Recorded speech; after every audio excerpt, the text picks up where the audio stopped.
अगर 60 साल की उम्र तक लक्ष्य की प्राप्ति नहीं हुई तो इसके बाद लक्ष्य की प्राप्ति के लिए या साधना करने के लिए या साधना का रिजल्ट पाने के लिए एकांत बहुत जरूरी है। छोड़ना त्यागना कुछ नहीं, सबके प्रति मोह को त्यागना है, आसक्ति को त्यागना है, अटैचमेंट को त्यागना है। दिमाग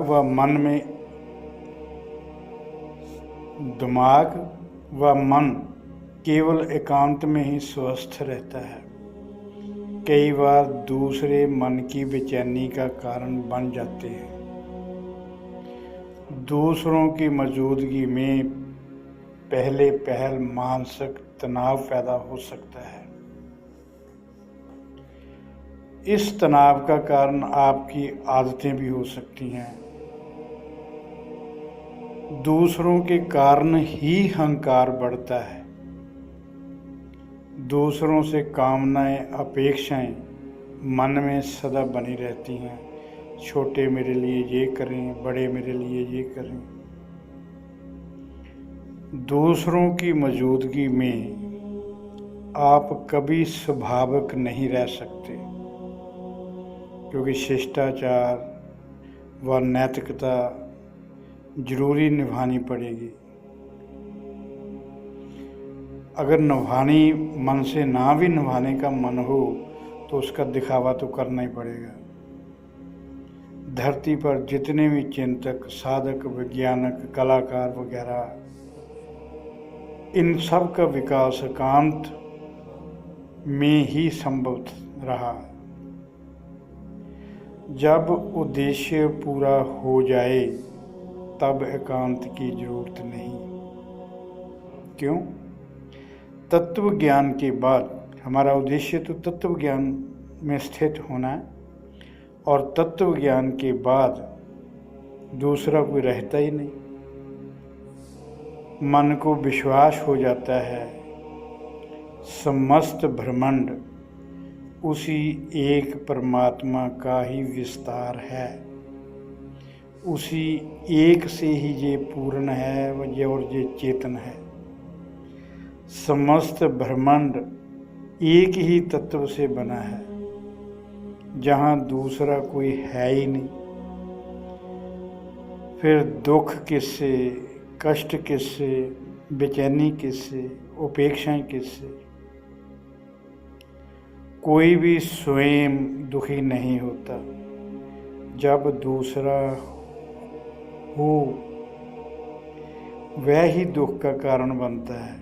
कई बार हो सकता है शारीरिक कष्टों के कारण मन दुखी हो, पर जब शरीर बिल्कुल स्वस्थ हो तब दूसरों की बातों से, दूसरों के कर्मों से, दूसरों की उपेक्षाओं से मन दुखी होता है। तब जब ऐसा भाव हो जाए कि दूसरा तो है ही कोई नहीं, सब में परमात्मा खेल रहा है, फिर चिंता किसकी? और ये ही मनुष्य की परम मानसिकता है। जब ऐसी मानसिकता बन जाए कि सब गोविंद है, उसके बाद कुछ नहीं। देखो, संसार को दुखों का सागर बतलाकर, इसे छोड़कर, इसे त्याग कर भाग जाने की जो सलाह देते हैं वो आपको गुमराह करते हैं। कुछ भी छोड़ने से सुख की प्राप्ति नहीं होती। दुख के कारणों को जानो और उन दुख देने वाले कारणों को छोड़ दो, और मन में किसी चीज़ के प्रति, चाहे वो संबंधी हैं, चाहे वो आपके भौतिक सुख हैं, किसी के भी प्रति आसक्ति नहीं। याद रखो, छोड़ना मिलने की शर्त नहीं है। जब उच्च मिल जाएगा उस समय जो नखिद्ध है, जो निम्न है, अपने आप छूट जाएगा। जब ये समझ आ जाएगी कि संसार के सब प्रकार के सुख थोड़े समय के लिए, उसके बाद खत्म हो जाएंगे, तब ही मन स्थायी सुख के लिए खोज शुरू करेगा। जब ये समझ आ जाएगी कि संसार के सब प्रकार के सुख थोड़े समय के बाद खत्म हो जाएंगे, तब ही स्थायी सुख की खोज शुरू होगी। और हर सुख के पीछे दुख छुपा होता है। जब सुख दूसरों में ढूंढोगे तो अंत में दुखी होना जरूरी है। जब ये समझ आ जाएगा तब ही आत्मा में स्थित होकर परम आनंद की खोज में लग जाओगे। जब दूसरों से आने वाले सुख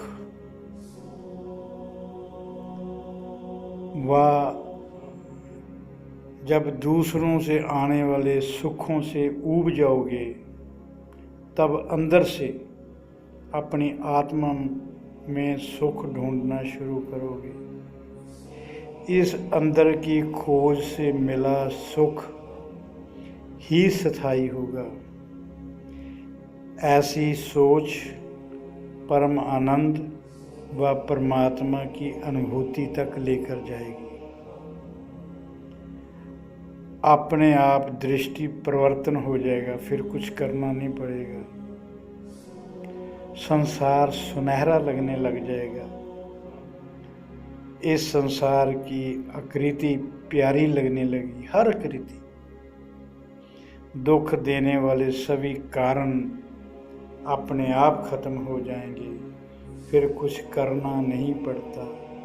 जब मानसिकता बदल जाती है, फिर कुछ करना नहीं पड़ता। सुख हमारा स्वभाव ही बन जाता है।